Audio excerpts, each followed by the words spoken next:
By 1941, Japan faced an existential crisis.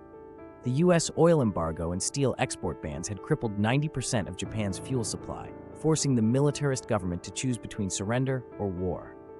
With its imperial ambitions in China and Southeast Asia at stake, Japan's leaders saw Pearl Harbor as their only option to neutralize the U.S. Pacific Fleet and buy time for resource conquests.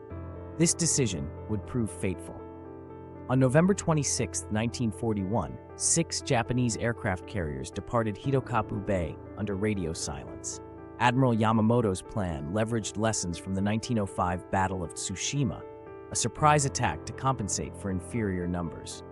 The fleet took a northern route to avoid detection, with pilots training for months on shallow water torpedo tactics. Yet Yamamoto warned, "We may run wild for 6 months. After that, I have no expectation of success."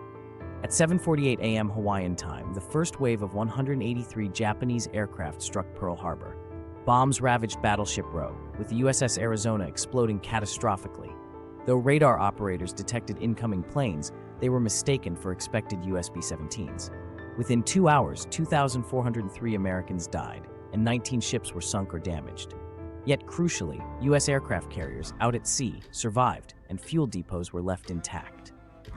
President Roosevelt's Day of Infamy speech unified a divided nation. Overnight, isolationism vanished as factories shifted to war production, building a carrier every 3 months by 1943. The Doolittle raid on Tokyo in April 1942, launched from carriers Japan failed to destroy, proved America's resolve. U.S. codebreakers, meanwhile, cracked Japanese ciphers, setting the stage for revenge at Midway. The tide turned at June 1942's Battle of Midway, where Japan lost 4 carriers, the same ships that attacked Pearl Harbor. By 1945, America's industrial might produced 100,000 planes annually against Japan's 8,000. The atomic bombs on Hiroshima and Nagasaki sealed Japan's fate, proving Yamamoto right. Pearl Harbor had awakened a sleeping giant. The attack became history's most catastrophic strategic miscalculation.